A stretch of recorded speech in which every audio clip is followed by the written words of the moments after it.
Apollo மருத்துவமனையிலிருந்து ரஜினிகாந்த் நாளை discharge செய்யப்பட உள்ளதாக தகவல்கள் வெளியாகி இருக்கின்றன. மேலும் இதுகுறித்த கூடுதல் தகவல்களை எமது செய்தியாளர் லாவண்யா வழங்க கேட்கலாம்.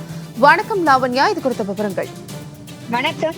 நடிகர் ரஜினிகாந்த் கடந்த 30ஆம் தேதி அன்று கிரீம் சாலையில் உள்ள அப்பல்லோ மருத்துவமனையில் அனுமதிக்கப்பட்டார். அவரது இதயத்திலிருந்து வெளியேறும் பிரதான இரத்த நாளத்தில் அவருக்கு வீக்கம் ஏற்பட்டது.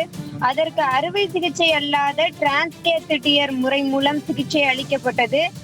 இதன் மூலமாக இருதய நோய் நிபுணர் சாய் சதீஷ் அவருடைய அந்த மேற்பார்வையில் இந்த மருத்துவ சிகிச்சையானது நடைபெற்றது. திட்டமிட்டபடி மருத்துவ செயல்முறைகள் எல்லாம் முடிந்த பிறகு அவர் நலமுடன் இருப்பதாக மருத்துவமனை நிர்வாகம் தெரிவித்தது. இந்த நிலையில் நடிகர் ரஜினிகாந்த் நாளை வீடு திரும்புகிறார் என தகவல் வெளியாகி இருக்கிறது. உடல் நலக்குறைவால் மருத்துவமனையில் சிகிச்சை பெற்று வரும் நடிகர் ரஜினிகாந்த் 2 நாட்களுக்கு பிறகு வீடு திரும்புவார் என்று அப்பல்லோ மருத்துவமனை நிர்வாகம் அறிக்கை வெளியிட்டிருந்தது. அதன்படி நடிகர் ரஜினிகாந்த் இன்று வீடு திரும்புவார் என எதிர்பார்க்கப்பட்டது.